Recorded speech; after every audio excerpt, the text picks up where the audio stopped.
God is good. Yeah. All the time. How come it doesn't seem like that?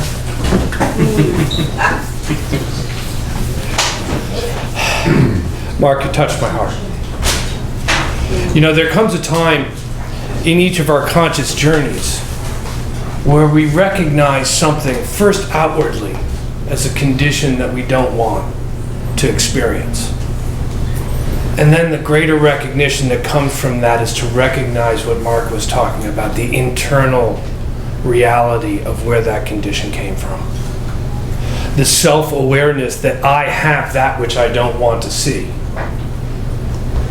That is working within me and bringing my perceptions of the world into a skewed understanding of hatred, of differentness, of separation, of lack or limitation. And what we talk about here in New Thought is how we turn from that condition. Because the condition is just a result of the previous thinking that has happened individually and collectively. And we are not bound by that precedence individually or collectively. The opportunity is here right now to realize that God is good all the time. And that as we align ourselves with that good becomes more apparent in our lives in each moment. The opportunity to be that good becomes more apparent in our lives in each moment, where we can go beyond what we thought we were, beyond what our fears are, or what our assumptions are, or what our previous position was, to a newer and greater understanding of love and community and compassion, because compassion will trump, no pun intended, hate every single time. Every single time. When we open ourselves to the possibility of who we can be in each moment, then a greater opportunity to experience more of life, more of that good that is present always in our individual experience of this journey that we're on. So the talk today was called Good Enough for Today. And the reason I generally don't like putting my talk titles out there more than a couple of weeks in advance is because I will come upon a title and then everything in my life will show me the contrast of what that title needs to be. Sometimes this can be uncomfortable. Yeah. Just a wee bit. I'm going to give you a couple of examples that led to this. One of them happened not 45 minutes ago. As I was getting changed to come up and tell you guys all this good news, there's this little voice in the back of my head saying, how much hypocrisy are you going to talk about today? That God is good all the time. That you are that good all the time. That you can be that good all the time. And this voice is loud. I don't know if you guys have this little committee in your head. I have it all the time. They think I'm the chairman occasionally. They vote me out of office. You're done. We're running with this idea. You know? And I act on it. That's the really strange. I don't know what does that. I really don't, you know? But they just take over and they vote me into a certain direction. And I find myself someplace where I did not intend to go. You know, just did not intend to go. And then I'm sitting there going, how do I get out of this? I remember, God is good all the time. And the only way that I know that is because I have experienced that good flowing through me. I have experienced what happens when you reach out to somebody in isolation from the awareness of their unity with life, who is feeling the pain and feeling the desperation and feeling broken. And you allow them to be part of your life. And you occasionally share their pain and occasionally move beyond that pain into that greater awareness, what we call healing, which is the revealing of a truth that is already present Can we do anything to change God? No. God's got nothing to change into. Can God give any more good than is already given? No. It's already here. That's what we mean by it's a unity of life. That there is one power. It's everything and beyond, because it's more than the things. It's this divine intelligence that created all of this. I dare anybody in this room to make a rose. You know? To make, well, we can make another person. Usually pretty fun. But I mean, the level of complexity that goes on in this, is just beyond human understanding. And this is where the mystery comes in. You see, God is good all the time, and we are interpreting that from an individual level of how we receive our good, how we experience this good. And how do we get to this place where there are people who are saying, this is good, and they're in direct opposition? Because God's not making a judgment about it. We are. And this is the trick to this. Given the awareness that we are a co-creative center of consciousness within the grand total of this life that we call spirit or God, we can choose to use that power in any way we want. And some people are practicing what we consider to be bad. In the grand scheme of things, it doesn't matter. Life is progressing forward. You see, on an individual level, this power is available for us to use. My experience has been that I have never had a burning bush come down to me and say, go part the Red Sea. Really? Just my experience. I burned a few bushes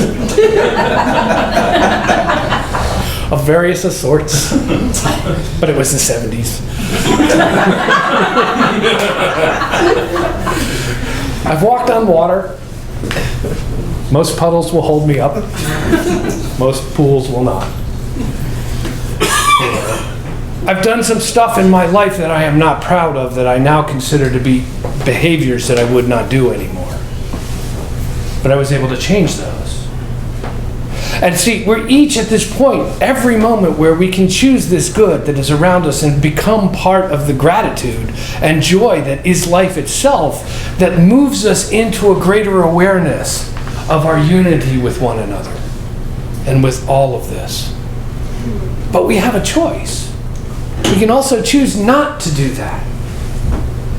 We can also choose to allow our anger to be in control, to vote our greater good consciousness out of office, and to run our actions.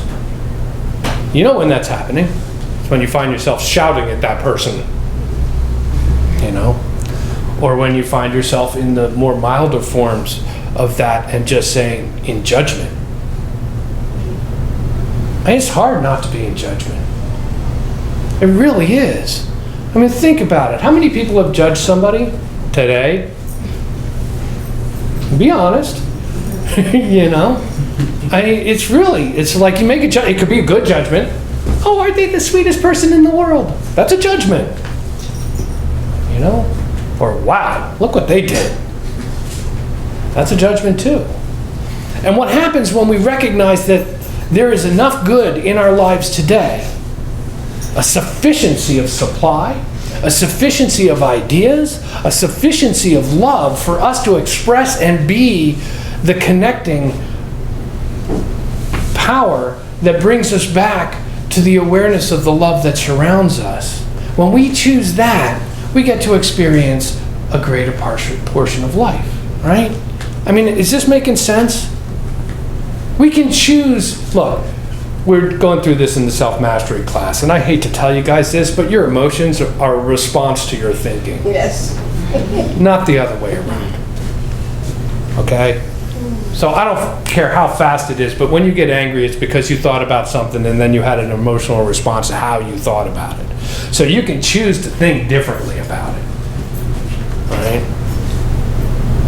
Anybody use the take a breath?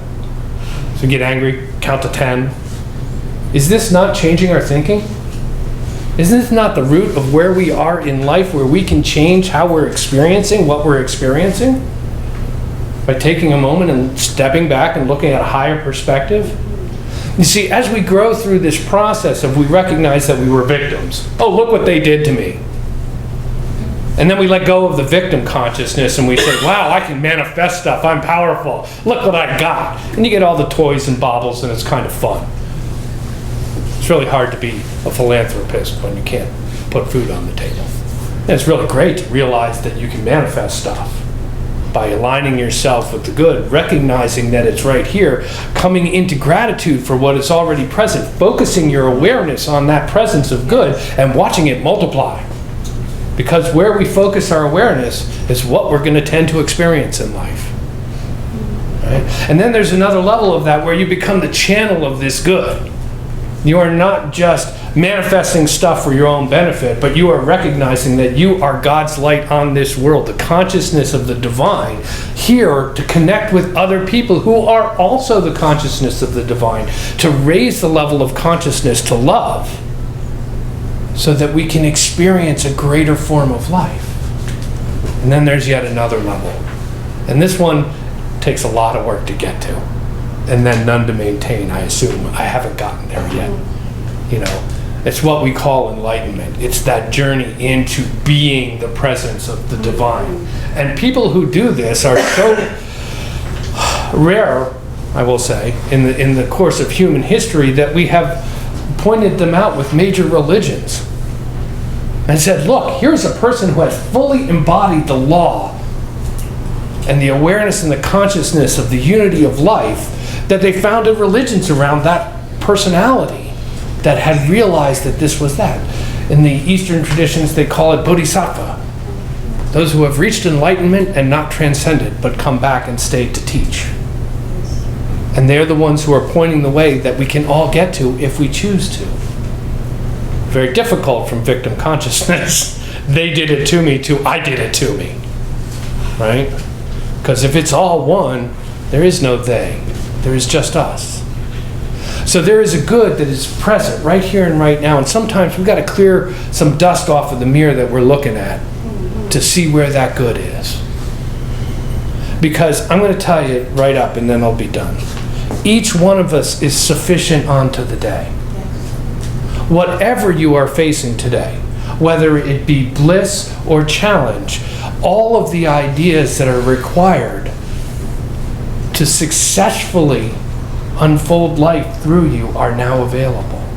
All of the substance that is required is now available to you. All of the love that ever was is now available to you, and you can choose it as a point of consciousness and then act from that. So, we are good enough for today, for all of the challenges facing us as a species, for all of the challenges facing us as a nation, for all of the challenges facing us as an individual. When we recognize that we are the only representation of a conscious power right here and right now, we have the choice. I invite you to use it. Namaste.